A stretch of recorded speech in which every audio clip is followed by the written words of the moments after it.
Quiero darle la bienvenida a Javier Nart, el eurodiputado de Ciudadanos de España, vicepresidente del Grupo Liberal ALDE del Parlamento Europeo. Eurodiputado, bienvenido, gracias por acompañarnos. Muchas gracias.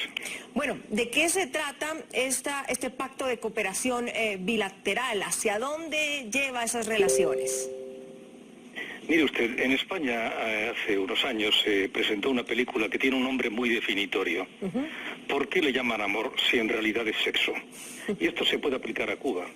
Y es, en este caso, en la Unión Europea, con una hipocresía digna de mejor causa, se habla de que a través de un proceso de apertura económica se propicia la apertura social que da la consecuencia a la apertura política. Mire usted, el problema fundamental es que en Cuba lo que existe es una apropiación de la sociedad y del país por unos personajes que en el año 59 tomaron el poder violentamente a través de un golpe, que además era un golpe legítimo que se correspondía al anhelo del pueblo cubano. Ese anhelo fue secuestrado por unos personajes que aplicaron criterios puramente dictatoriales.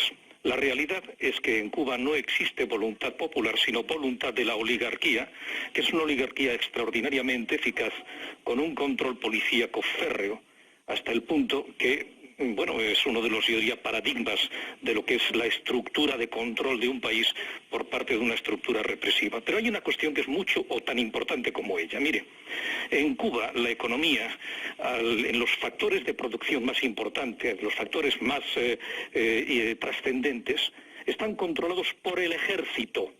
Por el ejército. La economía cubana está controlada militarmente, de forma que la estructura política, la militar y la económica es la misma. Es una superestructura de poder económico, político y militar o policíaco. Porque todo ello se confunde en las boinas negras del Ministerio del Interior, un ejército que fue descabezado en cuanto a su operatividad tras el fenómeno Ochoa y de la Guardia. Lo que se trató era de evitar que existieran, vamos a decir, posibles centuriones. Arnaldo Ochoa era un militar extraordinariamente prestigiado y por lo tanto aquí lo que estamos es tomando posiciones por parte de la economía occidental en los factores más interesantes de la isla de Cuba, teniendo en cuenta de que todo ello tendrá que ser en íntima colaboración con la estructura oligárquica de poder político-económica represiva, porque todo es lo mismo. Ahora, se acaba con esta posición común que ha tenido la Unión Europea con Cuba y lo que se quiere, ha dicho la parlamentaria, es respaldar el desarrollo económico. Yo le preguntaba a mis invitados que si con el respaldo del desarrollo económico, ¿eso se traduce en qué? Porque me da la impresión que la apertura, y cuando hablamos de cambio, hablamos de cambios económicos en Cuba. Pero ¿y el resto, diputado, dónde queda? Pero dígame, si estamos en lo que yo le decía a usted, ¿por qué le llamamos amor si realmente es sexo? O sea, hay solo intereses económicos. No le hablo de economía, le hablo de negocios y negocios. Y todo ello con el espantajo que a mí me abochorna de que esto lo que propicia es un cambio social. Hombre, que los cambios se van produciendo de forma evidente, por cuanto, pues mire usted, la gente envejece y normalmente se muere. Todos tenemos un tránsito desde que nacemos hasta la muerte. Pero pensar que la evolución es la desaparición de la vieja oligarquía, yo diría de la gerontocracia cubana. El problema de Cuba no es el castrismo, es el propio sistema, que es un sistema de imposible cambio. Mire usted, cuando Franco se murió, en el año 75, estaba políticamente muerto desde el final de los 60. Lo que pasa es que Franco no se había enterado.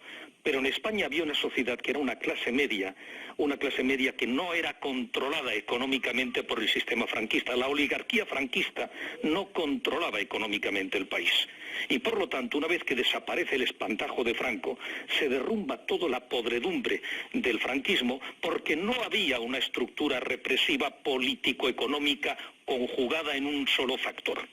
Así que mire usted, si aplicamos lo que son los criterios marxistas e incluso de lo que significa el poder no es un ministerio, ni el poder es una asamblea popular.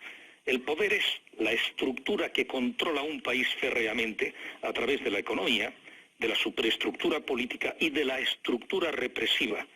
Cuba tiene una estructura represiva extraordinariamente eficaz, que es lo más parecido al sistema de la dictadura, vamos a decir, del sistema policíaco de la Alemania Oriental.